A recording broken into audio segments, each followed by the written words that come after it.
है फ्रेंड्स, स्वागत है आप सभी को एसएनआर इन्वेस्टमेंट को। मैं हूं आपका फ्रेंड एसके। आज हमें 24 अप्रैल के लिए बैंक निफ्टी को एनालाइज करेंगे। उससे पहले हमने जो 21 अप्रैल में एनालिसिस किए थे उसी को थोड़ा देख लेते हैं।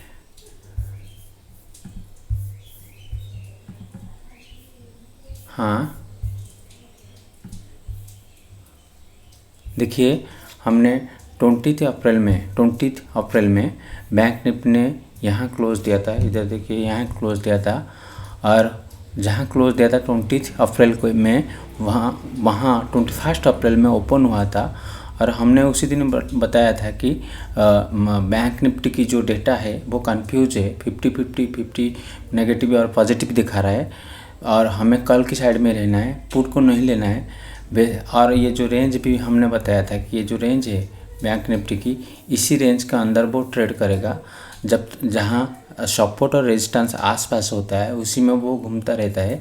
वैसा ही हुआ और हमारे कल की साइड में कोई ट्रेड नहीं आया। हमने बताया था कल की साइड में रहना है, पुट को लेना है तो ऊपर से अगर वो रिजेक्ट होकर नीचे आएगा फिर लेना है। पर हमारा डिसीजन था कि कल की साइड में रहना है। अगर कोई अपॉर्चुनिटी आएगा तो हमें कल लेनी थी, पर वैसा कोई अपॉर्चुनिटी नहीं आया जो कल के लिए हो सकता है। हमने बोला था कि पुट को अगर हमें लेनी है तो ये सारे चैनल को वो ब्रेक करके नीचे आने के बाद वो ऊपर जाकर यहाँ जो चैनल के ऊपर है ये सेकेंडरी चैनल है, ये हमारा प्राइमरी चैनल था।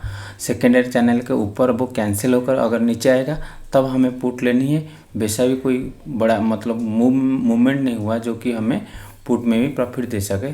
तो इसीलिए हमें उसी दिन हमारा वैसे बड़ा कोई ट्रेड मतलब ट्रिगर नहीं हुआ था। पर हमने जो बताया था कि डेटा 50-50 दिखा रहा है, जो हमें कन्फ्यूज़न दे रहा था वही लगभग हो गया। ठीक है, ये तो हो गया 21 अप्रैल के एनालिसिस। चलो हमें 24 अप्रैल के लिए बैंक निफ्टी में क्या हो सकता है इसी को हम देख लेते हैं। देखिए 21 अप्रैल में बैंक निफ्टी ने यहाँ 42,118 में क्लोज हुआ है।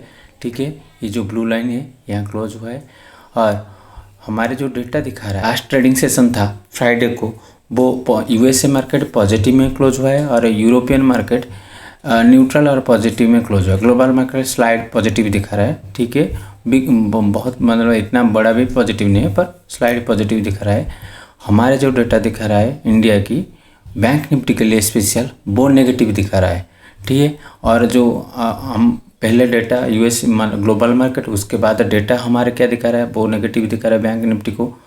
तो हमें नेगेटिव साइड में रहना है, पुट के लिए रहना है। ठीक है, और एक बात है हमारा जो टेक्निकल है, यहाँ देखिए हमने बताया था कि एक मिनट, हाँ पहले हमारा जो ये होता है क्या ना रेंज होता है वो हमारे मंडे के लिए हमारा जो रेंज है 41,100 से लेकर 43,200 में, तो इसी के अंदर हमें ट्रेड करनी है।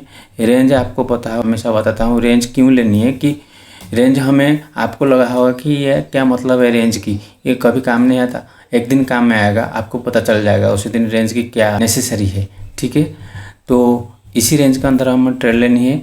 ये जो हमने मतलब चैनल यहाँ लगाया था वो ब्रेक हो चुका है पर लोअर लो अभी तक नहीं बना है, फिर भी डेटा हमें नेगेटिव दिखा रहा है। तो हमें पुट के साइड में ट्रेड करनी है।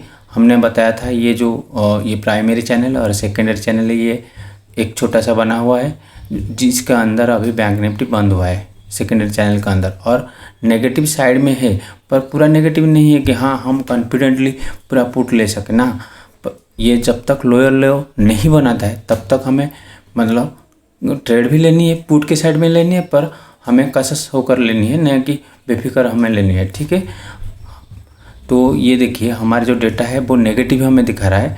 तो ये क्लोजिंग प्राइस है 21 अप्रैल की, ये सारे रेजिस्टेंसेस है जो रेड लाइन है और ये सारे सपोर्ट्स है।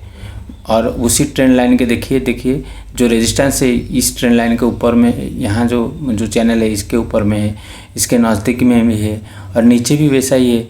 तो हमें क्या करना है, पुट के साइड में रहकर ट्रेड करनी है, इन द मनी पुट लेनी है। और हमारा अगर मतलब बैंक निफ्टी ऊपर से खुलता है तो हमें अपॉर्चुनिटी देखनी है कि जो हमारे जो रेजिस्टेंस है उसी को वो मतलब ब्रेक डाउन करके नीचे अगर आ रहा है प्राइस तो हमें उसी टाइम में पुट लेनी है और सारे लेवल को हमें देखकर लेनी है कि हमने बताया था कि अभी तक भी बैंक निफ्टी ने लोअर लो नहीं बनाया है। ये चैनल ब्रेक किया है पर वैसा 100% वो नहीं ब्रेक किया है कि हम आराम से पुट ले सके, पर डेटा दिखा रहा है हमको पुट लेनी है। कल के लिए आज के दिन नहीं है, कल को हम नहीं ले सकते। अगर हमारे हाथ से अपॉर्चुनिटी चला जाता है तो चले जाने दो, एक दिन आएगा तो हमें उसी दिन मिल जाएगा हमारा प्रॉफिट। ठीक है, हमको रिस्क मैनेज करना है, ना कि हमें पुट ले लेनी है कल नहीं। अगर हमारा डिसीजन, अगर हमारा एनालिसिस हमको पुट के लिए बता रहा है तो हमें पुट के साइड में रहनी है। अगर पुट की अपॉर्चुनिटी आती है तो हमें लेनी है, नहीं तो नहीं लेनी है। ठीक है, तो हमारे आज का एनालिसिस हमें बता रहा है कि हमें पुट के साइड में रहना है। और ये सारे मैंने लेबल लगा लिया है। ये देखिए ब्लू लाइन जो है क्लोजिंग प्राइस, ये सारे सपोर्ट है, आपको देख लेनी है। और ये सारे रेजिस्टेंस है, और भी आगे रेजिस्टेंसेस है जो मैं हमेशा दे देता हूँ। जो रेजिस्टेंसेस है और सपोर्ट्स है आपको आपके चार्ट में लगा लेनी है। और कैसे लगानी है हमने ही बताया था।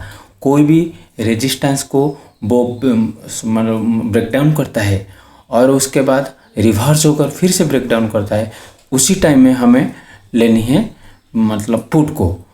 वैसे उसी टाइम में हमें लेने हैं पुट को, और हमें दिन भर पुट के लिए रहना है। अगर वो नीचे आता है, इस लो इसके पास आकर सपोर्ट लेकर फिर से ऊपर जाता है, और ये जो चैनल का अपर साइड है उसको ब्रेक करके ऊपर जाता है, तो हम कल के लिए सोच सकते हैं। पर हमारे आज के दिन पुट के लिए, चाहे हमें पुट के लिए अपॉर्चुनिटी मिले या ना मिले। ठीक है, थैंक यू। और एक बात है, इंडिया विक्स पुट के लेने की और एक ज़रूरत है, क्या है ना, इंडिया विक्स बहुत नीचे आ चुका है 11.63, ये भी आपको ध्यान में रखनी है। ठीक है, तो हमारे आज के दिन मैं तो लेवल दे दूंगा आपको। हमारा आज के दिन में ये फिर से बता दे रहा हूँ, रेंज हमारा है 41,100 से लेकर 43,200। हमें पुट के साइड में लेकर ट्रेड लेनी है। कैसे पुट लेनी है, अगर कोई सपोर्ट और रेजिस्टेंस को वो ब्रेक डाउन करता है, फिर से रिवर्स होकर फिर से ब्रेक डाउन करता है, तभी लेनी है। ये आपको ध्यान में रखना है। ठीक है, thank you for watching SNR investment. Thank you.